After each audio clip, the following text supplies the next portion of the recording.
Okay, so my first example tonight is going to be able to use mental multiplication strategies to multiply by 20. Now, even though it says mental multiplication strategies, that doesn't mean that the children don't have to write anything down, and I would encourage them to show their work in all the time. The first question that I'm going to do tonight is 39 multiplied by 20.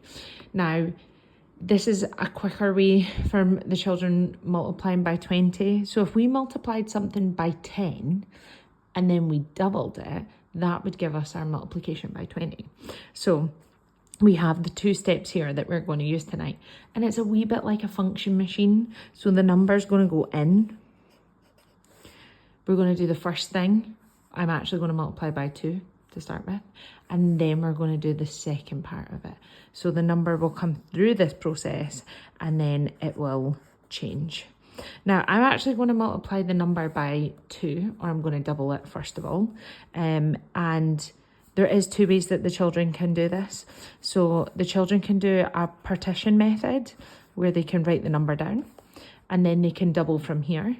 So the children will know that this represents 9 and that double 9 is 18. And then they'll understand that this 3 actually means 30. So if we were to double 3, we would get 6. But because it represents 30, that's going to give us our 60 there. So then when we bring these 2 numbers back together, we've got 78. So there we've doubled it. Another way that we can do it is a rounded method. So we can actually round our 39 to 40. Then we can multiply that by 2 or double it if we're using that language.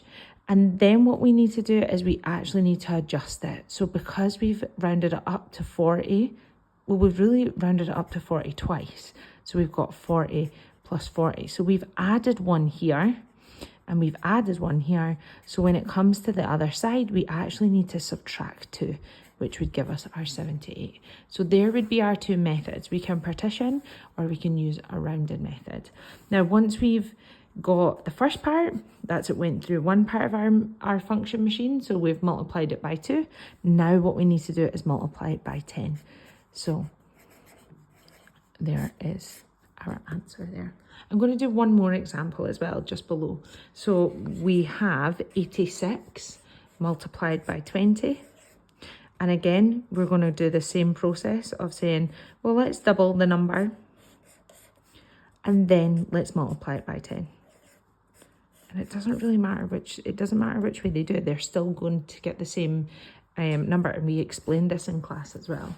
So because this number isn't one that I would necessarily round straight away, so I'm just going to do the partition method. So I'm going to know that my double 6 is going to give me 12, and my 8, well, I know what my double 8 is, which is 16. However, the 8 actually represents 80, so that's going to give me 160. And I would encourage the children to write it down like this so they can see it. And then we're going to bring those 2 numbers back together, which will give us 172. And now we need to do the second step. So step 2, we're going to multiply that number by 10 to get our answer. And we're going to get 1,720.